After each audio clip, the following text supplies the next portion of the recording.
இந்த வீடியோவில் நீங்கள் என்ன பார்க்க போகிறீங்கன்னா ஐபிஎல் 2025ல் வந்து சிஎஸ்கேக்கு ஒருத்தர் கைடு மற்றும் இல்லைனா லீட் பண்ணுறதுக்கு ஒரு கேப்டன் வேணும்.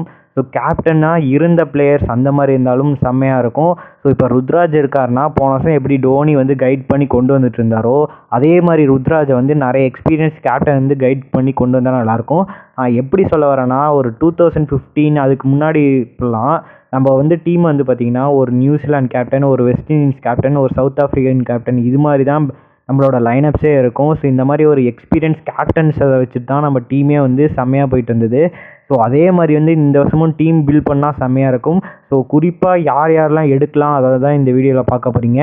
ஸோ இந்த வீடியோவை ஃபுல்லாக ஸ்கிப் பண்ணாமல் பாருங்கள். ஸோ இவங்கள தான் கம்பல்சரி எடுக்க வாய்ப்புகள் அதிகம் சிஎஸ்கே பொறுத்த வரைக்கும். ஸோ யார் அந்த பிளேயர்ஸ் அதான் பற்றி பார்ப்போம். ஃபஸ்ட்டு எடுத்தோடனே பிளேயர் சொல்கிறது வந்து ஸ்டீவன் ஸ்மித்து தான் சொல்லுவேன். ஸ்டீவன் ஸ்மித்தை பொறுத்த வரைக்கும் ஒரு நல்ல எக்ஸ்பீரியன்ஸ் பிளேயர் ப்ளஸ் நல்ல ஒரு எக்ஸ்பீரியன்ஸ் கேப்டன் கூட. ஸோ இவர் வந்து நல்ல வந்து ஒரு பிக் மேட்ச் பிளேயரில் வந்து செம்மையாக ஆடி கொடுக்குற பிளேயர்னால் ஸ்டீவன் ஸ்மித்துன்னு சொல்லுவேன். ஸோ அதனாலேயே எடுக்கலாம், தாராளமாக எடுக்கலாம். அது இல்லாமல் ஓப்பனிங்க்கு ருத்ராஜ் கூட இவர் கூட பண்ணால் செம்மையாக இருக்கும். இவர் எல்லா பொசிஷன்லேயும் ஆடக்கூடிய பிளேயர் தான். ஸோ நல்ல கேப்பபிலிட்டியான பிளேயர். ஏன்னா MLS லீகில் வந்து கேப்டன் பண்ணி அடித்து கொடுத்துருந்தாரு. ஸோ அதில் வந்துட்டு பார்த்தீங்கன்னா ஓப்பனிங் தான் பண்ணியிருந்தார். எல்லா மேட்சும் டிஸ்ட்ராக்டிவாக ஆடிந்தார்.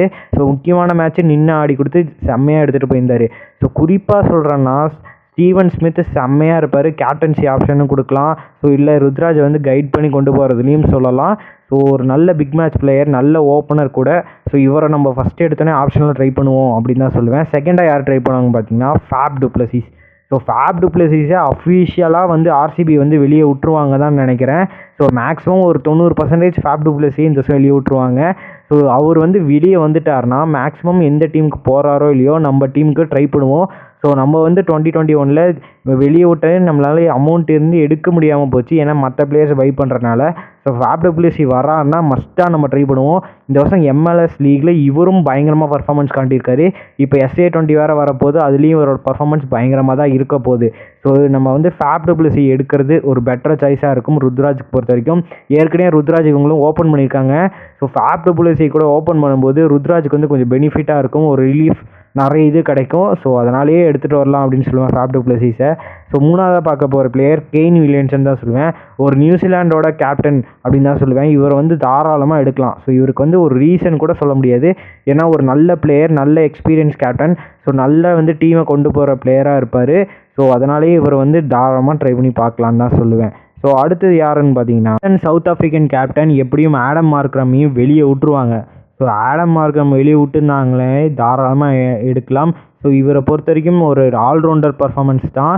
ஸோ நம்ம பிச்சுக்கு நல்ல சூட்டபுளான பிளேயர் தான் இவர். ஏன்னா ஆல்ரவுண்டர் வேறு ப்ளஸ் சவுத் ஆஃப்ரிக்காவோட கேப்டன் வேறு கைஸ். ஸோ நோட் பண்ணிக்கோங்க. ஸோ நம்ம வந்து ஒரு கேப்டனாக இவரையும் ட்ரை பண்ணலாம். ஏன்னா ஒரு கரெக்டாக நம்ம முன்னே இருந்த லெவலில் வந்து டோனி கேப்டன், இந்தியன் கேப்டனாக இருந்தார். Brendon McCullum New Zealand captain, Dwayne Bravo West Indies captain, Faf du Plessis South Africa captain, இந்த மாதிரி 4 கேப்டன் ஒரே டீமில் வச்சு செம்மையாக எடுத்துகிட்டு போயிருந்தோம். ஸோ இதே மாதிரி ஸோ இப்போ இருக்க ப்ரெசன்ட் கேப்டன்லாம் எல்லாரையும் வரிசையாக நம்ம டீமுக்குள்ளே இன்க்ளூட் பண்ணால் செம்மையாக இருக்கும். ஸோ பார்ப்போம் என்ன பண்ண போகிறாங்க சிஎஸ்கே அதை பற்றி. ஸோ அவ்வளோதாங்க. இந்த வீடியோ பிடிச்சிருந்தா உங்கள் ஃப்ரெண்ட்ஸ் அண்ட் ஃபேமிலிக்கு ஷேர் பண்ணுங்கள். ஸோ முக்கிய வீடியோ தான்.